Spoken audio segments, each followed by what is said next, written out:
સમાચારમાં આગળ વાત કરીશું તો વડોદરાના ઓટોમોબાઈલ સેક્ટરમાં પ્રાદેશિક વાહન વ્યવહાર વિભાગે મોટી અને કડક કાર્યવાહી હાથ ધરી છે। 2 ડીલરો વિરુદ્ધ કાર્યવાહી કરવામાં આવી છે। સાંકરદા સ્થિત એમડી મોટર્સ ફિટનેસ સેન્ટરનું લાયસન્સ 6 મહિના માટે સસ્પેન્ડ કરવામાં આવ્યું। આ સેન્ટરે ફિઝિકલ વાહન હાજર ન હોવા છતાં 29 વાહનોને ખોટા ફિટનેસ સર્ટિફિકેટ ઇસ્યુ કર્યા હતા। સમગ્ર મામલો બહાર આવતા આરટીઓ કચેરીએ તાત્કાલિક પગલાં લીધા। આરટીઓ છેલ્લા લાંબા સમયથી આ ગેરરીતિની તપાસ કરી રહ્યો હતો। તપાસના અંતે ખોટા સર્ટિફિકેટ આપવામાં આવ્યા હોવાના પુરાવા મળ્યા છે।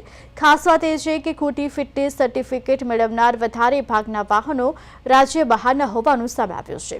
આ સિવાય હિરોજી મોટર્સ પર પણ કાર્યવાહી કરવામાં આવી છે। ટ્રાન્સપોર્ટ કમિશનર કચેરીએ હેલ્મેટ વગર અને નંબર પ્લેટ વગર વાહનો વેચતા પકડાતા શોરૂમનું લાયસન્સ 7 દિવસ માટે સસ્પેન્ડ કરી દીધું છે। એમડી મોટર્સ જે ઓટોમેટેડ ટેસ્ટિંગ સ્ટેશન જે વડોદરા ખાતે જે આવેલ છે તે બાબતે વાહન વ્યવહાર કમિશનરની કચેરીની ટીમ દ્વારા આ સમગ્ર ફિટનેસ જે પણ વાહનો કરેલા છે તેનો રિપોર્ટ તૈયાર કરવામાં આવેલ હતો।